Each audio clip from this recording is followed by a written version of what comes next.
Ja, meine sehr geehrten Damen und Herren, es freut mich sehr, dass Sie heute so zahlreich zu uns gekommen sind zu einem ganz besonderen Vortrag. Ein Vortrag über ein Buch, das in der Zukunft spielt, nämlich das Motel der Mysterien. Im Jahr 4022 liegt das gesamte Gebiet Nordamerikas unter einer meterdicken Decke von Ablagerungen. Und da stößt nun ein Archäologe, nämlich Howard Carson, bei Ausgrabungen auf rätselhafte Ruinen und ein mysteriöses Motel. Schritt für Schritt entschlüsselt dann Howard Carson das Rätsel um das Motel der Mysterien. Autor dieses Buches ist der in den USA lebende Architekt, Kunsthistoriker und Grafiker David Macaulay, den ich heute Abend ganz herzlich bei uns hier begrüße. Dear David, welcome to the LWL-Römermuseum hier in Haltern am See. We are very happy to have you here. David Macaulay ist vor allem für seine Kinder- und Jugendbücher bekannt, nämlich zu kunsthistorischen und archäologischen Themen. Aber auch bei Erwachsenen ist er wegen seines besonderen Zeichenstils sehr beliebt. Sein Buch Sie bauten eine Kathedrale, wir werden darüber später noch was hören, wurde sogar mit dem Deutschen Jugendliteraturpreis ausgezeichnet. Darüber hinaus ist David Macaulay ein großer Rom-Kenner. Nach seinem Architekturstudium hat er nämlich 5 Jahre in Italien verbracht und ausgiebig in Rom, Herculaneum und Pompeji gezeichnet. Das Ergebnis? Sein Buch Eine Stadt wie Rom, in dem er das Planen und Bauen in einer römischen Stadt mit Straßen, Aquädukten, Theatern und vielem mehr zu Papier gebracht hat. Wir freuen uns sehr, dass wir in Bezug auf dieses Buch in den nächsten Jahren eine gemeinsame Ausstellung mit David Macaulay auf die Beine stellen wollen. Und bevor ich nun das Mikrofon an ihn übergebe, noch 2 kurze Ankündigungen. Im Anschluss an den Vortrag signiert David noch Exemplare seiner Bücher. Die gibt es im Shop zu kaufen und bei Signieren ist es bei ihm nicht so, dass er das Buch einfach nur unterschreibt, sondern er fügt eine seiner schönen Zeichnungen hinzu. Und ich kann Ihnen nur empfehlen, das zu tun, denn ja, das ist wirklich einmalig. Eine zweite Ankündigung, diesen Vortrag werden wir erstmals hier für das LWL-Römermuseum live ins Internet streamen. Ein herzliches Willkommen an alle, die uns über das Internet zuschauen. Und damit übergebe ich an David Macaulay, der seinen Vortrag auf Englisch halten wird, aber ich bin mir sicher, dass wir ihm leicht folgen können. David, Thank you. Hi. Thank you. Thank you. Thanks for coming on such a beautiful afternoon, evening. You must be out of your minds. But anyway, I'm grateful that you're here, and I am going to, you just heard a little bit about Motel of the Mysteries, and we will get to that, but I thought it would be worth my sort of explaining how I got to Motel of the Mysteries. It was a kind of a circuitous and somewhat surprising route.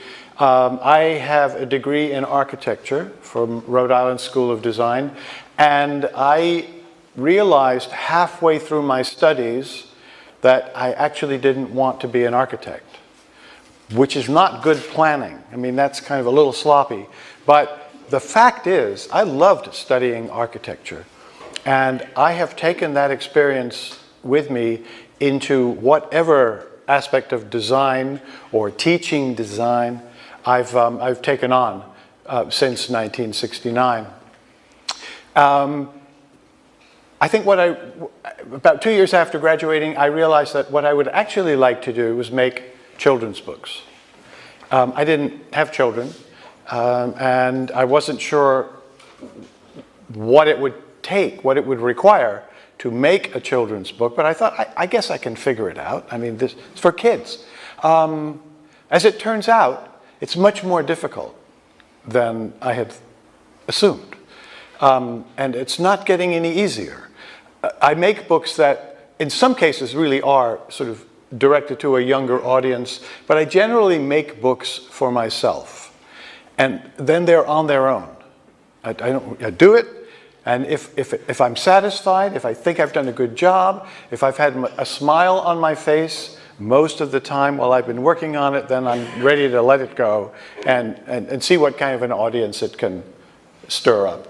So the first book that I thought I had a chance of publishing. The first book idea is this image behind me is not the book, but this is a sketch for a story about gargoyles, you know, medieval creatures, ugly, frightening, so on and so forth. And I thought it would be interesting if they had a beauty pageant and they would choose the most beautiful, once a year, the most beautiful ugly creature. Confusing, but nevertheless, it was something to play with. And I thought the fantasy of this whole thing would really be fun for me. Making the drawings would be fun, and so on. And I decided to do it with pen and ink because, I don't know, it looks more serious. It looks more grounded in a sort of history of illustration. Whatever the motive was. And, you know, if those of you who have worked with pen and ink know that it's not the easiest medium to work with. A bottle of ink and a pen can be your worst enemies. And usually when you've got a nice section of your drawing finished, and that's when the ink decides to leave the nib before you get it where you want it. So anyway, the mess here is entirely authentic. No added mess. But I'm sort of trying to figure out this whole cross-hatching thing, and at the same time develop some characters and so on. So let's just take a look at a couple of these. These don't get any better, so, you know. One of the interesting things about this, I realized it just the other day, is look at this hand. Look at this hand. These are terrible hands. And you know what, I've been doing this now for over 40 years, almost 50 years, and I don't draw the hand any better now than I did then. But I put things in front of the hands, you know, like this kind of thing. And that seems to be working. This is the drawing that I finally managed to cobble together that looked a little bit like it might have something going for it. I thought this might, you know, work. Anyway, it gave me confidence to show it to a publisher. But I also needed not just characters, but I needed a setting for my story. And the setting for the story was this. And when I showed these true drawings to the man who became my publisher for the next 30 years, he said, right up front, well, I don't think we really need another book about flying gargoyles and dragons and things like that, but could you tell us about the cathedral? Because no one else is telling us about cathedrals. And I said, well, okay, sure. I was disappointed because I thought the gargoyle story was going to be a classic.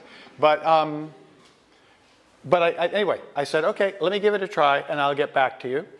And so using my architectural education, the confidence I had gained by studying architecture, and the various methods using tracing paper and cross-sections and elevations, changing the point of view, details, I put together what I thought the book might do. And you start with a hole in the ground, and then you know, sort of build foundations and you support the piers, and then you get back and you show the work in progress, and then you go in again and you show some details of people with really bad hands building these columns, and then another cross section to show the evolution of the work and the crypt and all that sort of stuff.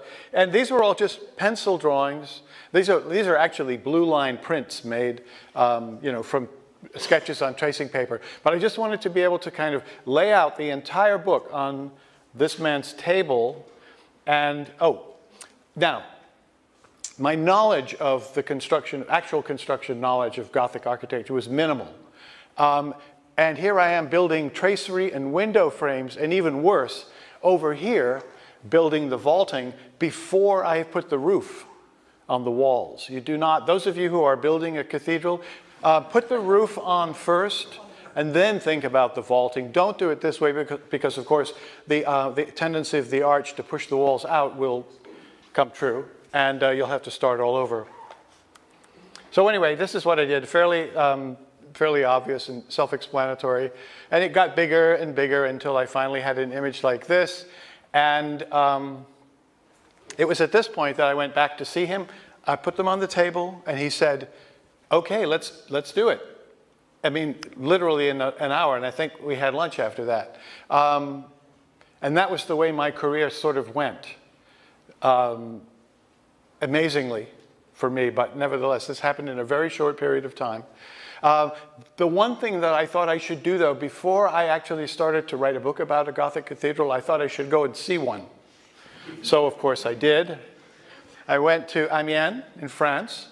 Now, I don't speak French, so I could never ask to see above the vaulting, to see inside the roof and stuff like that. I wouldn't have known how to get started.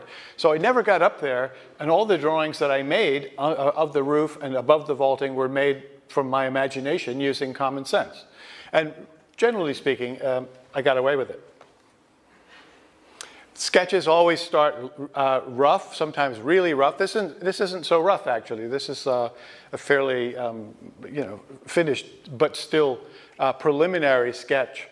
And I wanted to sort of show you the space and gradually the frames and also the centering for the vaulting. Now I can put the centering in. Now I can build the vaulting because the roof beams and the trusses are holding the walls in place.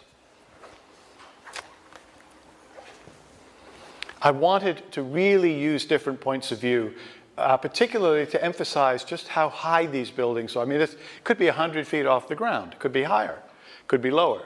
But I wanted to sort of really put you up there with the workers as much as possible. Now, this doesn't really do that because this is more of a bird's eye view.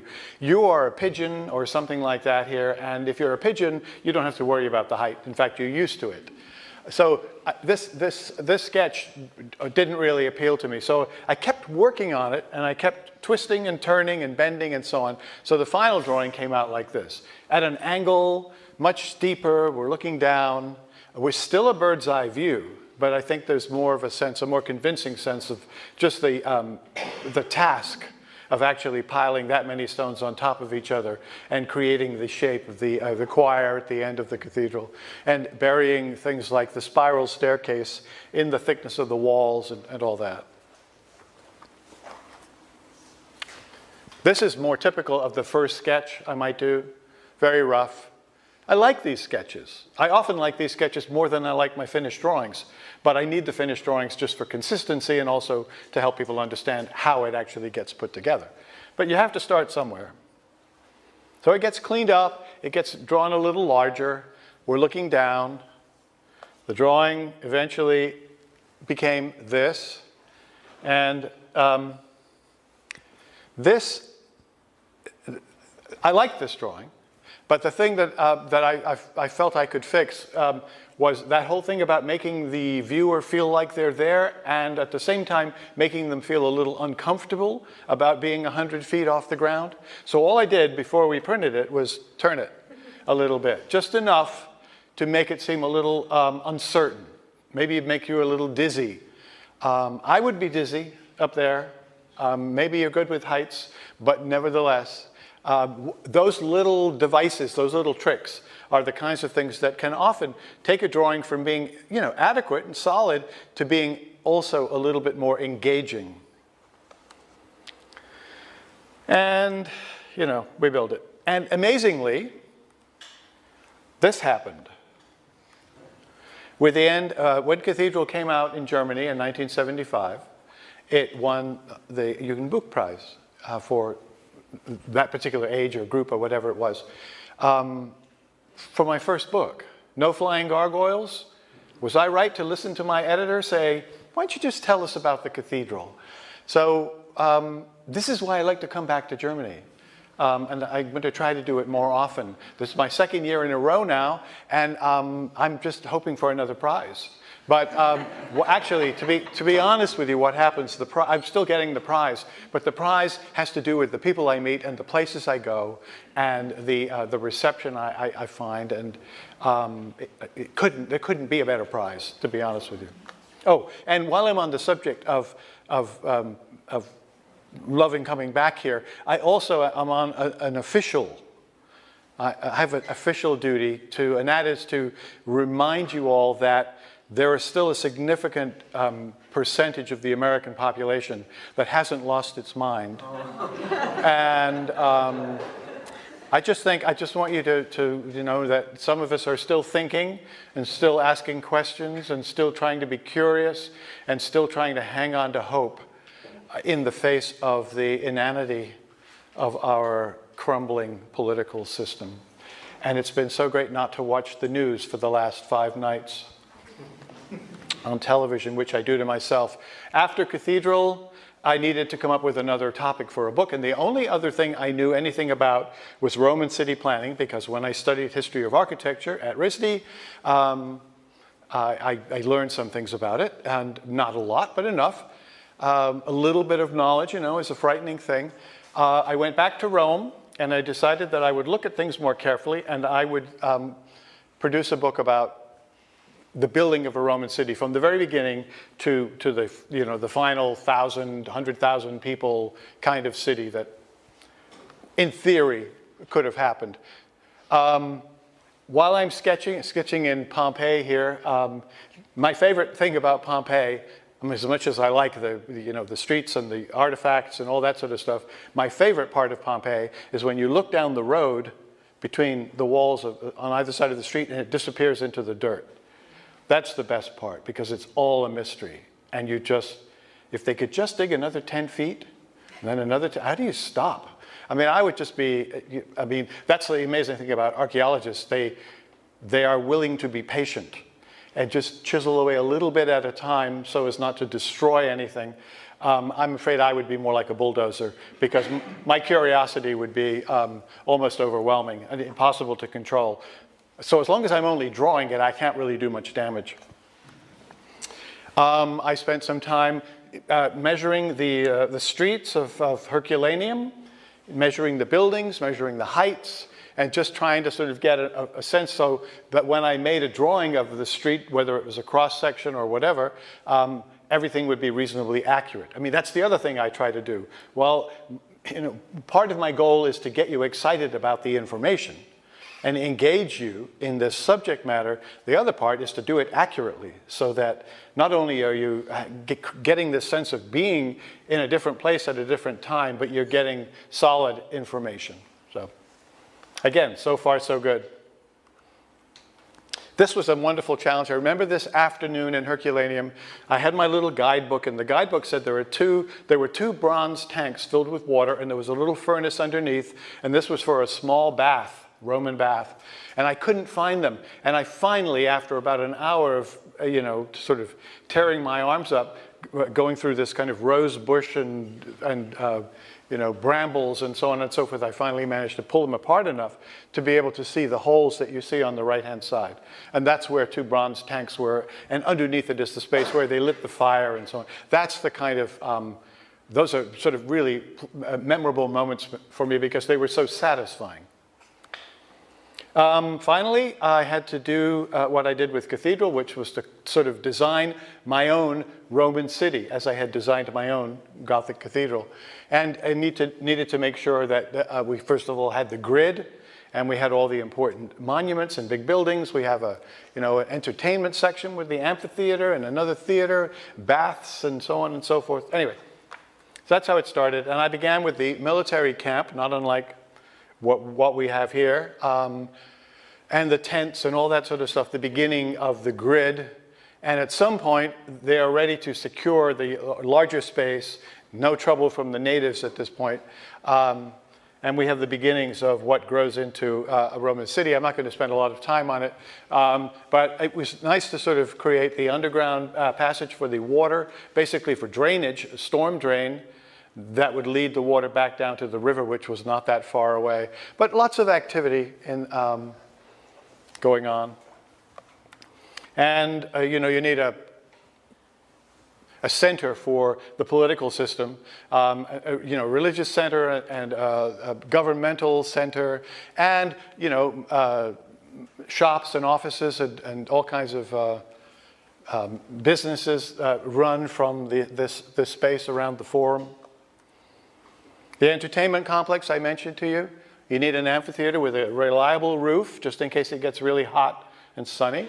You need a similar kind of roof, just canvas roof. On the theater, there's a bath building in here. So this would be a great place to bring the kids for a weekend.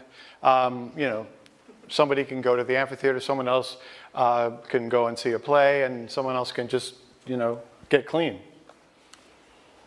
And then the amphitheater itself and its construction. Okay, so eventually I have a finished Roman city, and I have the second book. I have my second book, and everybody seemed very pleased and so on. But by this point, I had realized something else. In choosing the topics, I didn't have to make sure that I was brilliant on anything anymore at first. All I needed to do was pick a place I really wanted to go to, and then when I was finished, write a book about it, because otherwise I wouldn't be able to write it off on my taxes. It's a small thing, but nevertheless, it's worth thinking about. I had always wanted to go to Egypt and see the pyramids, so this is an early.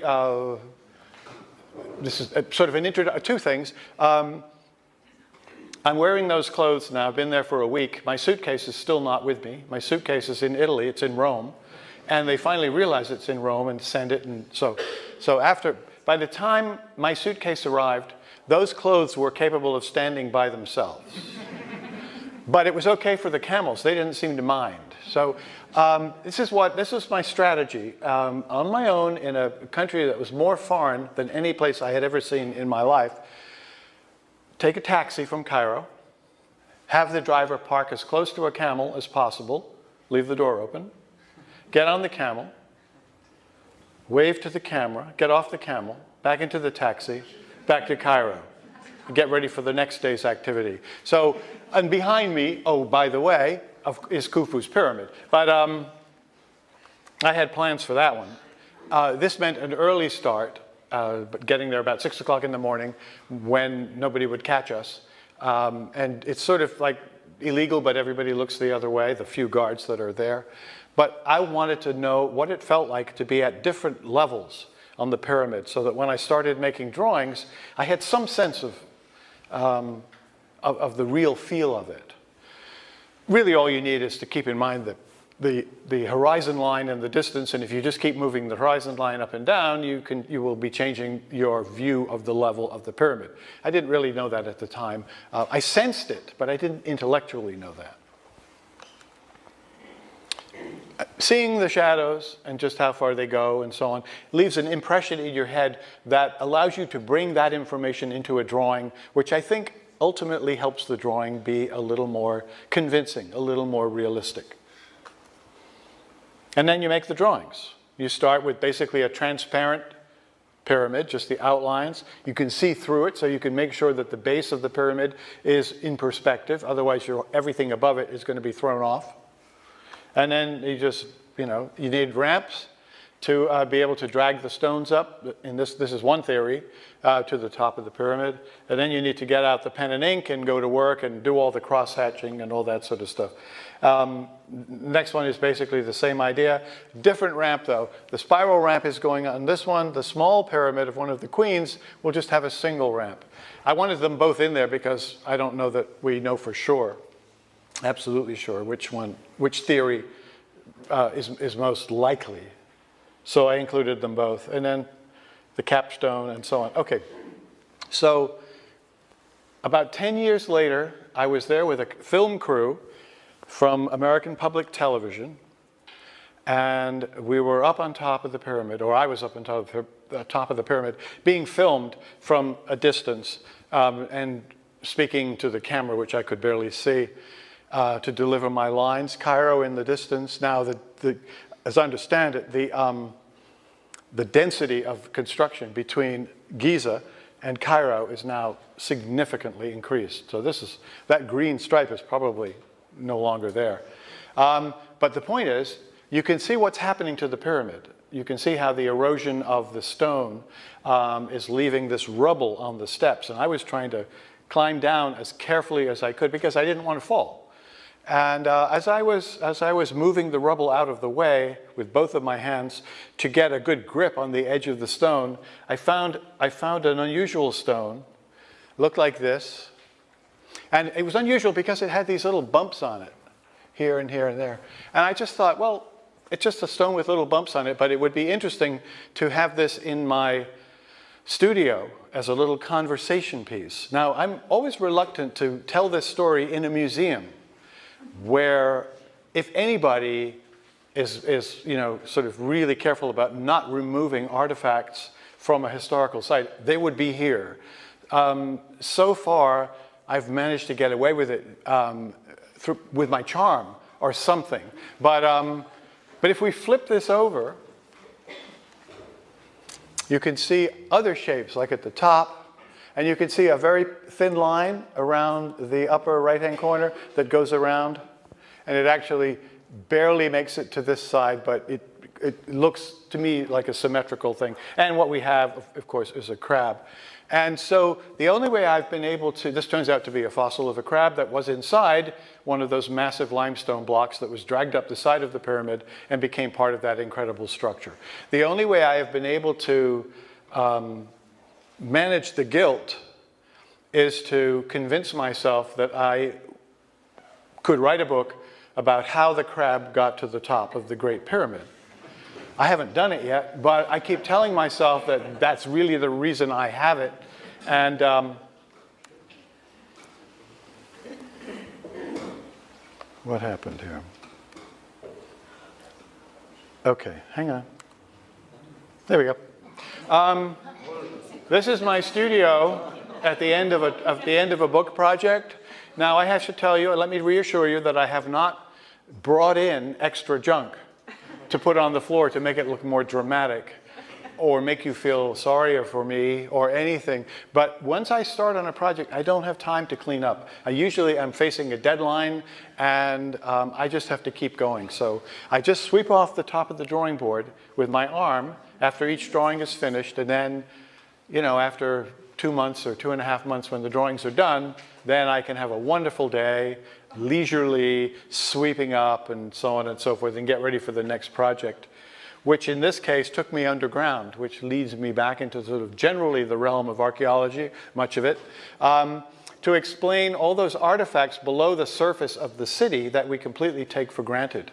And I thought the only way I'm going to be able to make sewers and manhole covers and subway trains and so on and so forth visually interesting would be to remove all the soil, which an archaeologist, of course, would not do. But anyway, so there we are, typical city street. And here's a sketch based on a photograph I took in Boston. And you can see the tops of the manholes and catch basins where the storm water goes and so on and so forth. Even a truck parked on the street. And then that became this drawing. So now the surface of the street is glass, and we're standing on this glass street looking down through all of this stuff. The whole point was to make people aware of everything we need and barely think about, unless something goes wrong, and then we think about it. Unless there's a hole in the street suddenly and we have to take a detour to get to work. Then we are reminded that there is this complex web of a system that is really making much of life as we know it possible. A manhole, basically storm drain, alligator, mice or rats or some such critter. I like to have fun with the drawings, and I like to sort of hide things in the drawings, but the important thing when you start to be whimsical is not to be so whimsical that people wonder whether the information itself is trustworthy. So you have to walk that line, and usually I do. These ideas are beginning to, you know, sort of pile on top of each other, and all that, the result of that is that you think more, and you become more, I've become more kind of curious about what might be next, what should I do next. So I thought I would deal with where the thinking takes place, and I was asked to make some drawings for a book about the human brain, and my job in this set of drawings was to simply display the anatomy, basic anatomy of the brain, really basic. But I didn't want to just do one of those diagrams where you color the cerebrum and the cerebella and all the different stuff in the middle. I thought I should create an experience so that the reader can travel through the brain and see the stuff for him or herself. So here's the cerebella back here, the thalami, here's the right eye, Now, if we fly around to the front, you've got the optic nerve right here, the optic chiasm, the amygdala, the hippocampus, the thalamus, one of them. And now you're beginning to see the complexity of these systems inside the brain. The problem is that more or less everything's the same color, at least if you're an amateur, as I was when I was given a brain to cut up at a lab in the morgue near where I lived at the time. A lab involved with a medical teaching school. So that's why, I mean, they had one, they had an extra apparently, and they gave me a brain, and they gave me a little scalpel, and they gave me a carving knife, and they said, take all the time you want. So I did. There wasn't that much time because I really wasn't sure what I was looking for or looking at, but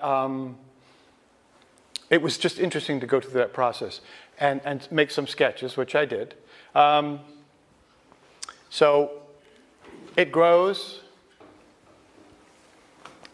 Eventually, opening day at the Brain Museum. These are school buses. Hundreds of school buses all lining up, and everybody jumps out of the buses and they rush for the brain stem. This is the brain stem that connects with the spinal cord and so on. But this is where the elevators are. So this is how you would enter the brain, right? It all has to be logical. And we come up the inferior horn of what is called the lateral ventricle. We have two ventricles, one on each side. Those are the lateral ventricles. We have one in the center, the third ventricle, and then down here we have the fourth ventricle. This is the choroid plexus. Now I'm only telling you these terms because I'm trying to impress you with how much I've remembered from making these drawings.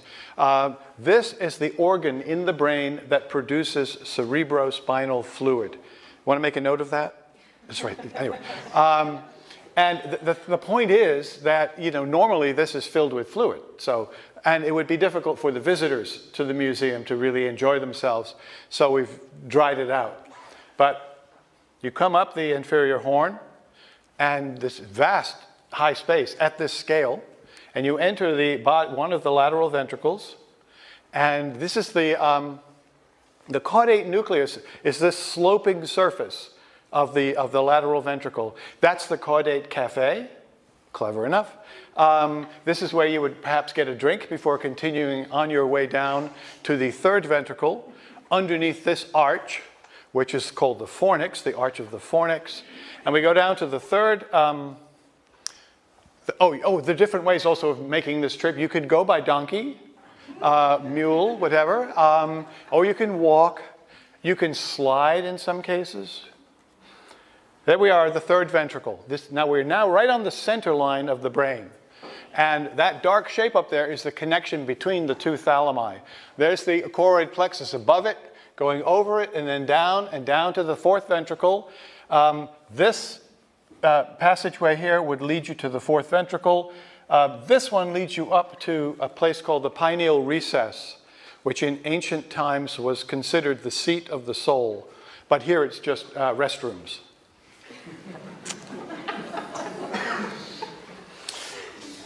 Thursday nights late, it's open late, so if you don't get out of work in time, you'll be okay. Okay, sometimes I don't work on a book at all. Sometimes I actually take some time off. Not a lot, but a little bit. And this is one of a little sketch I started working on. And obviously it's a railway track, and it goes over a trellis bridge, and you're standing on the track because you can see it at this angle.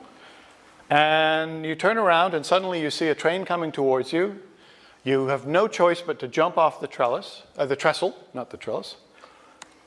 And you land in the water. Meanwhile, the bridge collapses. We have cowboys and Indians over there and a movie crew down here filming everything. I don't know why, but it seemed like amusing. But the canyon gets deeper and deeper because of the water, and the water is probably fairly cold. And you can see how steep the cliffs are now. Now, these words are the right side up. You can read these words. Those words are upside down. So to understand what the story's about and to get out of the water, which you want to do, this cage-like thing that you're able to hold on to for a little while becomes a hot air balloon, the basket of a hot air balloon just by turning it. And now we're out more or less, out of the canyon and able to sort of get picked up by the wind and float away. You just then have to watch out for things like pagodas with spikes and things of that nature, because if that balloon gets too close, you're going to come to an end. And we're back on the ground now. There's another little road we can follow. And we see a manhole open. And there it is again, with a bunch of sheep. And in the distance, we have a cathedral town with a cathedral on the hill. We're going to sort of follow that winding road, leading us to the cathedral, across the drawbridge, past the traffic light, and work our way up the hill to the transept, one of the transepts of the cathedral. The door is open. We go inside the cathedral. It's just this fantastic space, and so on and so forth. So I'm just playing here. I'm just kind of dreaming of possibilities and trying to string drawings together that might suggest some kind of a narrative, some kind of a story, some kind of a book. But I didn't know what to do after this, so I basically went back to New England from France, wherever that cathedral was, and looked at the town green, surrounded by elm trees, which were all alive at the time, and creating that sort of cathedral kind of space. These are felt tip markers, felt markers on tracing paper. They were all gray when I did these drawings. This was a long time ago, so now they're, they're purpley and all kinds of colors, as some of the colors have just disappeared. Okay, so this you may or may not be familiar with. It's not widely known, not widely reported, but this is, of course, the Arch of Defeat. And it was never actually built, but I just thought it was sort of amusing, so I drew it. And I then moved to China and did this drawing of the Great and Lesser Walls of China. This is the first known meeting of the English system and the metric system.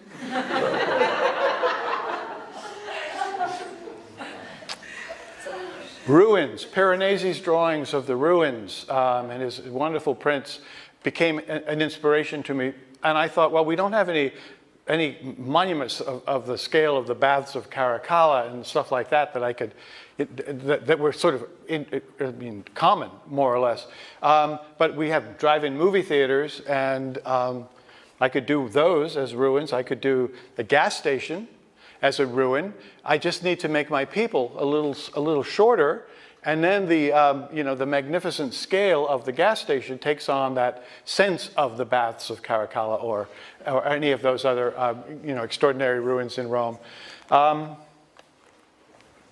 This one, a fast food restaurant, perhaps a McDonald's. My figures are taken right from Pompeii. I lifted them, and there they are. Now, it's uncertain as to whether or not they perished because of this layer of stuff that covered the North American continent or the food. I don't really know, and I guess it doesn't really matter, but this is the drawing that matters, and this is where we've been going all this time. This is a little invented detail of a Roman wall painting from a place called the Motel of the Mysteries. And the reason I was curious about it was because it had this electrical outlet, which I would have to change for the German edition. But they never asked me. They just went with it. But mixing up, sort of past and present in this place called Motel of the Mysteries, I really liked the title. And I thought, I've got to do something about that title or with that title. So I began to think about the possibility of uncovering a motel at some future time, and I settled on 2,000 years from now, and began to think about all the stuff, like the Underground book, all the stuff in the bathroom and in a motel room that you're totally familiar with and you totally take for granted. But if I just describe it slightly differently and use words like ceremonial, sacred, sacred's another good word too. You can put sacred and ceremonial in front of almost anything and it will make you smile, as long as neither is actually ceremonial or sacred. So I sketch, I think about these artifacts, I fill a sketchbook or two, and begin to imagine a more kind of complete idea of how this might manifest itself. And I've got to make notes, and I have to design all the or lay out all the pages, and so on and so forth. But at some point, I am ready to tell you a story. This is one of a series of drawings that was done for the exhibition of these drawings, which are now in Hildesheim. And the whole point was to explain a little bit about why the North American continent became covered by something that basically left very little of the continent to still look at, except by sort of aerial photography, perhaps. Here's an interesting artifact. This is an airplane that should have been able to cut through this layer of smog and air pollution and third-class mail, like catalogs and things of that nature. But even this pointy plane was not able to cut through and reach the ground. So we are forced to use aircraft surveillance and X-ray and so on and so forth to pick out, for instance, a clover leaf interchange of a highway. And my main character in the year 4022 is a man named Howard Carson. He's an amateur scientist. He's been working with camels, trying to develop more humps. And, but he's also an amateur archaeologist. And it's this archaeology thing that sort of takes us away. He's walking across the North American continent, exploring, and he falls down a hole, probably dug through this rocky dirt, layer by tomb robbers. But the tomb robbers apparently did not rob the tomb because the sacred seal is still in place on the doorknob. And he can't believe his luck. So he calls his friends together. They're all also amateur archaeologists, and they do what you're supposed to do. They put numbers on everything and document them, and make notes, and perhaps sketch and take photographs. And this is perhaps some kind of a ceremonial meal, like the last meal, for instance. It probably is that. Anyway, eventually, he's ready. Here's a sketch. Here's the final. He's ready to open the door and see for the first time how the North Americans buried their dead in the 20th and 21st centuries. And from this sketch, I developed that, and this sketch, and this sketch, and this sketch, and even this sketch, I get to this. The deceased is placed on a platform facing the sacred altar, which is up there. Here's a device placed in the hand of the deceased which allows him to communicate, or her, to communicate with the sacred altar. Some sort of afterlife thing, The use of mosaics on the ceiling. But he notices also that there are two pairs of shoes here. And it tells him immediately that there must be another chamber because there's only one body. And of course there is another chamber. We all know about it. There's a sketch for it. And there's the chamber. The inner chamber, this is where the good stuff is. You've got, number 9 is the gleaming white sarcophagus. This is the sacred urn. Here's the sacred parchment, number 5. I mean, it's filled with other things, all of which needed to be carefully documented. And in some cases, I had to use real references. When I did this drawing and the one before it with the skeleton, I borrowed our skeleton from the illustration department at Rhode Island School of Design where I was teaching.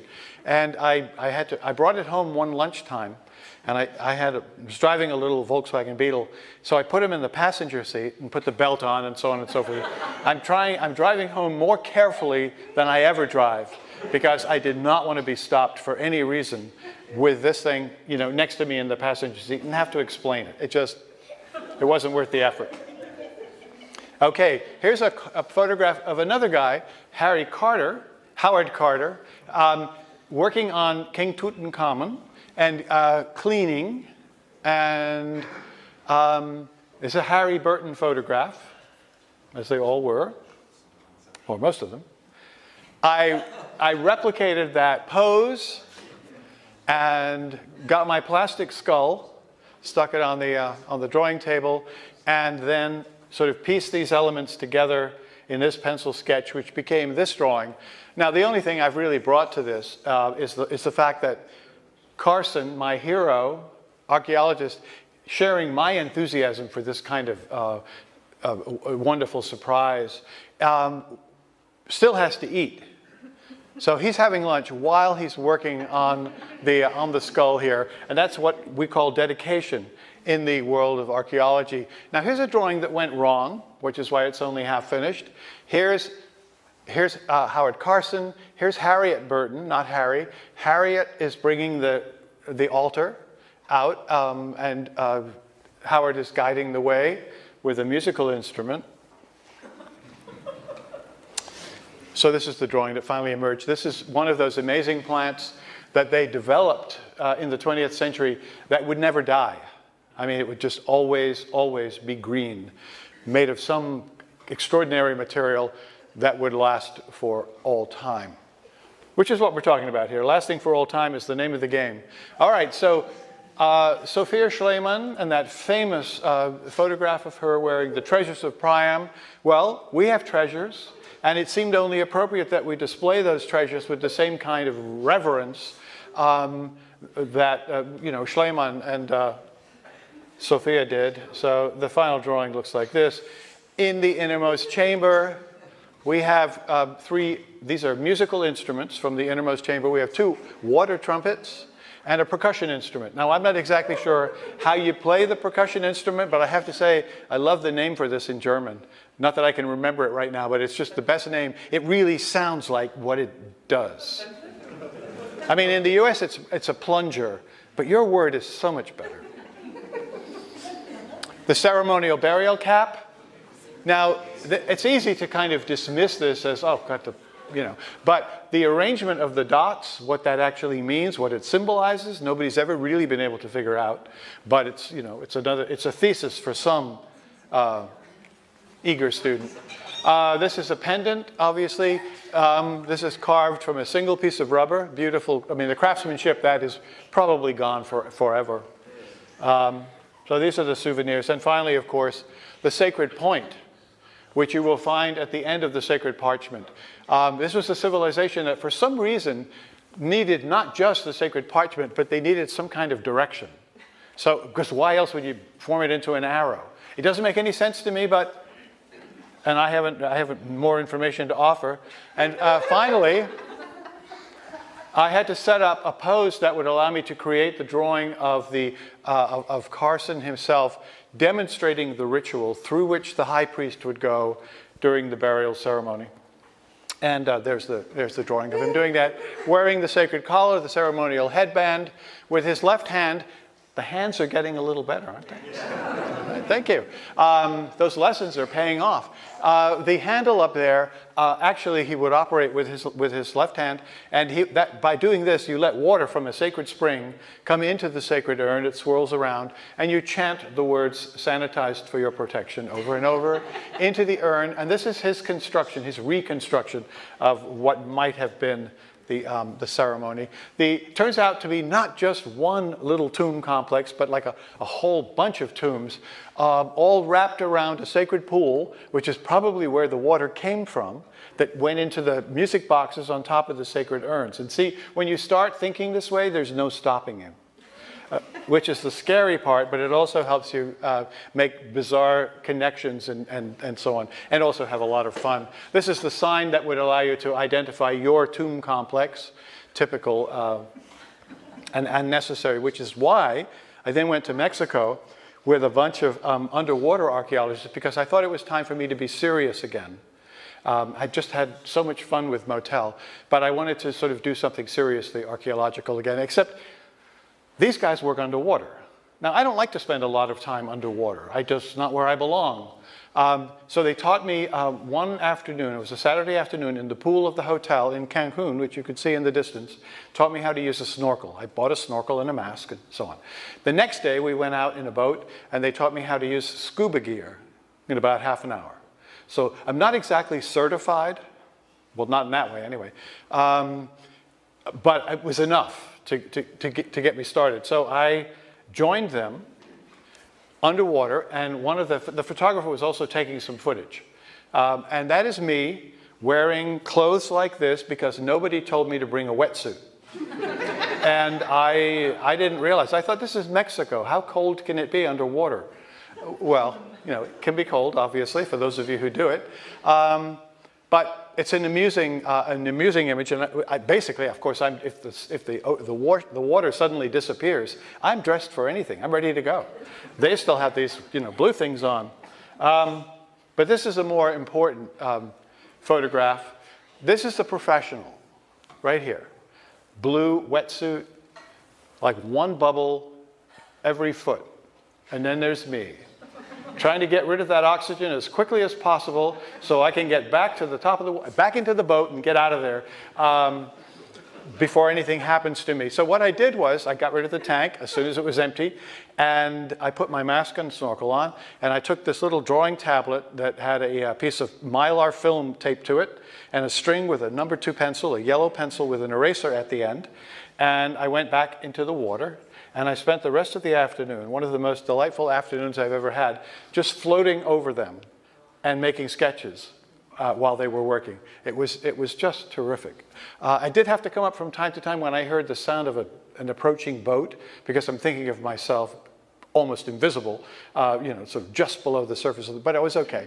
The other thing I discovered is that whenever I used the eraser to make a change, all those little pieces of rubber would float away in the water, and that would attract fish, little tiny fish. I probably killed an entire school of fish that afternoon by choking them on these little bits of the eraser. But, you know, what cost? Literature. From Mexico, we went to Brazil, to the town of Valensa, which is north of Rio. And we went there because there's a shipbuilding yard there that makes everything out of wood. That is to say, the ships, the boats they build, they made out of wood. So they were constructing for an American group a replica of Christopher Columbus's Nina, one of the 2 caravels. And I suddenly was back in like the 1500s, the early 1500s, watching people work with axes and adzes, shaping planks to construct this remarkable vessel. Boys in the shipyard were there helping and bringing things to the carpenters, handing up nails, basically spikes.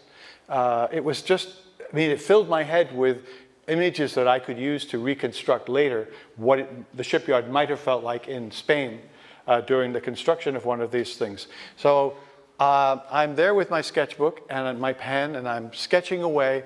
The problem with me sketching away like this is that it distracted all the guys who were supposed to be building the ship. So that ends construction of the ship. Nobody's doing anything on the boat anymore, but I'm making my sketches. And I made a bunch of sketches, sometimes details, sometimes just measured drawings. How many ribs were there? How close together were they? This sort of stuff.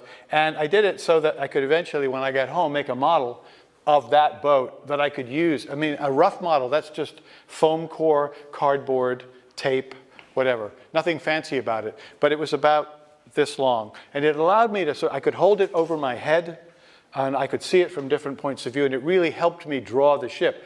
The complexity of, you know, only the human body, I think, is more complicated in terms of the curvature and the complexity than a boat like this. I mean, it's a beautiful thing. So then I made a series of drawings capturing everything I had learned, not just from what you saw, but from these archaeology friends of mine, these underwater guys, and try to sort of show step by step what they do. And every time something needs to be recorded, I showed the kind of document that they would create to record the details and the measurements and the location. The grid chain is there so they know where everything is. And at the end of every day, those little drawings that they make are brought to somebody who adds that information to an overall drawing of the entire site. But I wanted to say both the ocean, the top of the ocean, and the bottom at the same time. So that's how this composition evolved. Finding little incrustations in which the iron object that has been surrounded by this stuff is gone, long gone, but it allows this to be used as a mold. So you can break it open carefully and pour hot resin into it. Somebody else might be working on a little model based on parts of the rib and keel. These guys happened to work in an old garage, which had been converted. And this is actually at Texas A&M University. I didn't have to make that up. And here they are removing encrustation from a big cannon. And then I move to the second half of the book, which is in color. And I did it in color and on a different color paper because I wanted to present the story based on the archaeology to be more of a story and look like a sort of picture book. So that it gave me a certain kind of freedom and so on. These are also on that Mylar film. All the drawings you've seen were on the same Mylar film I was introduced to underwater. And you will recognize many of these images as coming from my experience in that Brazilian boatyard. So I was absorbing as much as I can of that and then bringing it back to create as realistic an impression of the process, of the discovery, and ultimately of the launch, which only depends on obviously having enough wind to be able to set sail. Now we know that because of the archaeology, we know that one of these ships never made it, but we don't have to worry about that. Those are details. And finally, I leave you with this fellow. This is Angelo. Angelo is a restorer and a plasterer and a painter. He works in Rome, and his work has been for years restoring old churches. So pigeons are not his favorite form of life, especially when they're half dead. So he's got to get rid of this thing so that he can, sweep it out of there or something so that he can get to work. This is also going to be the last church he will work on because he's about to actually die, but I was going to say retire. But that's, stories happen that way. But he can't.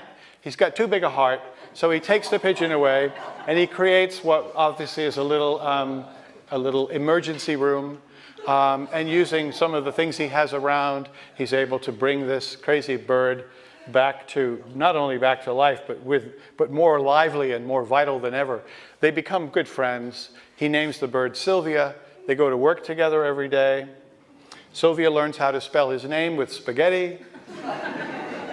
So this bond develops, and Sylvia's waiting for Angelo to arrive on the scaffolding every morning, and then they can discuss the look of the cherub and, whether it's the right color or not.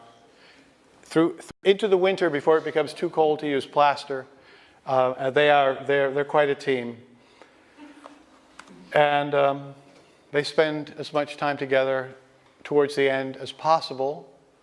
And I never expected to look quite as much like Angelo as I realize I now do, but Sylvia still looks youthful as ever. So there she is. And lastly, just an image of my staff. There's a lot of work here, as you've probably figured out, and you need help. So I have a staff of 3, and they're shown in this photograph. This is a staff meeting. Friday afternoon, the wine bottle is open. I'm drinking it. They're just relaxing. We talk about next week's projects. And with that, I leave you. Thank you.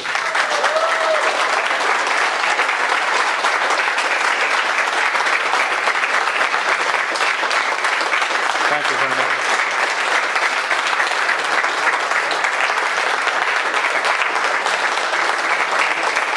Thank you.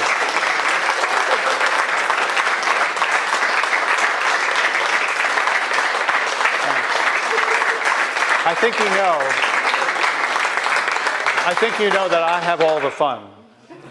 Some of these are hard work. Some of these are just a joy. But when I was talked out of doing gargoyles so long ago, I'm so glad I listened. Because it would have been easy to say, you know what? No, this is a good story with these flying gargoyles. But anyway, does anybody have a question? Do we have time for a question or two? Yes. If anybody has a question, anything I've left out, I mean, people are usually reluctant to ask questions after seeing something like this, but I'd be happy to answer anything if you'd like to know. You don't have to. Okay, yes? Have you been on the roof of a cathedral until now? Yeah. Yes, when we did the film about the cathedrals, I was up there all the time, and I was happy that I wasn't too far off. I hadn't really made any drastic mistakes, so I've been able to see some wonderful things, whether it's the top of, under the roof, in the crypt, watching a dam being built in Brazil. I mean, just stuff that I never would have seen if I had stuck with those gargoyles. Yeah. Okay. Yeah, I was wondering how long does it take you to finish a book? You mentioned about 2 months. Yeah. Okay. How long does it take for me to finish a book? Cathedral.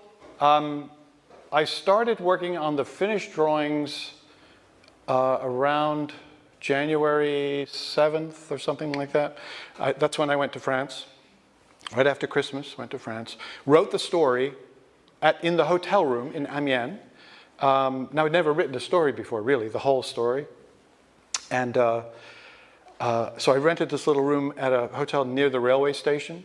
I didn't travel a lot on my own at all, certainly in Europe, where I didn't speak the language. So every day I would go out to the cathedral and wander around it and so on and so forth. And get the information I thought I needed and try to imagine what was above the vaulting, because I didn't actually know.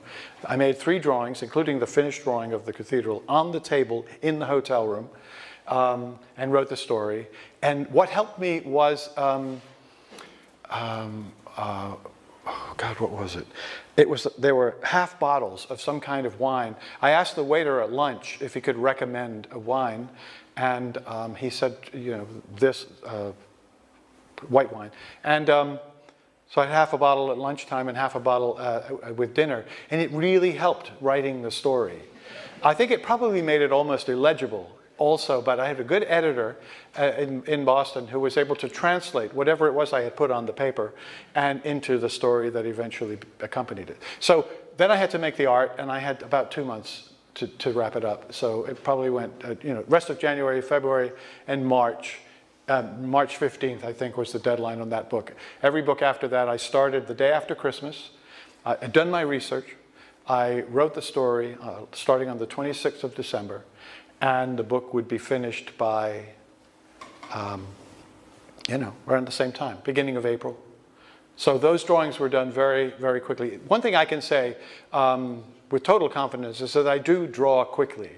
And the problem is I'm thinking all the time, and I'm making changes and trying to improve things and stuff like that, which is why I don't sleep a lot during those times.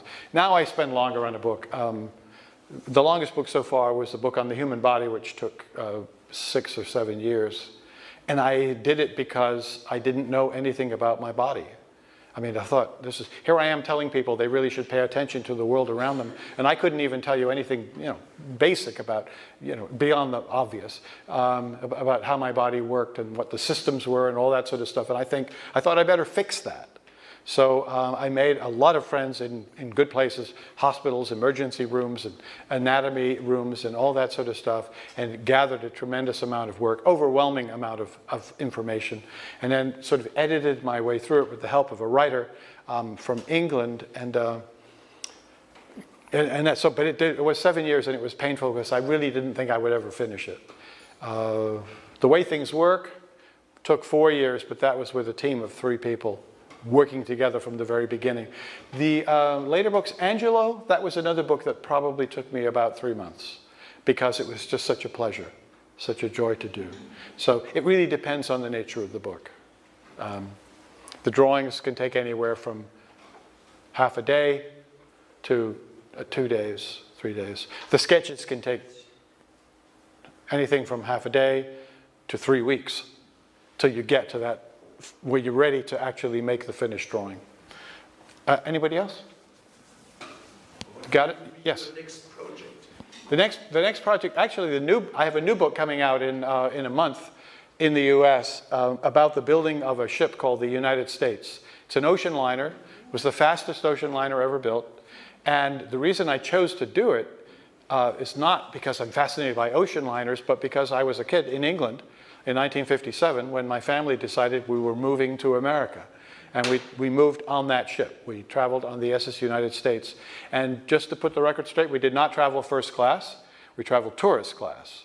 So there wasn't a lot for a 10-year-old boy to do on that ship for 5 days at sea. I got sort of tired of the horizon fairly quickly. But I didn't get tired of the movie theater. So I went to the movie theater twice a day. I watched the same movie each time, but they had an afternoon choice and they had a morning choice. And so I watched a Walt Disney film in the morning and then again in the afternoon, and then sometimes would go back for a pajama game, which was the sort of adult choice. All I wanted to do as a 10-year-old kid leaving England was see the Empire State Building. That was my only, I had no idea that I was on a ship that was almost as long as the Empire State Building is high, and that was the fastest in the world. And so I had not a clue. But that's why I chose it. That's what comes out in a month. And the new projects that are just beginning to evolve. One may very well have to do with climate change, but the difficulty there is, what can you say and be realistic and be optimistic at the same time and reach an audience whose future depends on whether or not we fix some aspect of this. So it's been really difficult to decide how to approach it. And a couple of us are working on this thing and trying to make that happen. And what else? There's other stuff, but well, that's the clearest at the moment. A book on science, that's it, another book on science that may or may not come to fruition, because the problem is the publishers want me to do a book that I feel like has been done 1,000,000 times, and I just don't want to do it again. So I have to talk them out of it without seeming like I'm trying to talk them out of it. So complicated. Anyway, that's what's sort of nice. That's a long answer, but nevertheless. All right, I think we will give out the paper now for the exam, and you'll be then free to do your best. Just mail them in, and we'll go from there. Yeah, but the exam you have to sign it. Yeah, you have to sign it. Right. Well, thank you very much, David Macaulay. Thank you.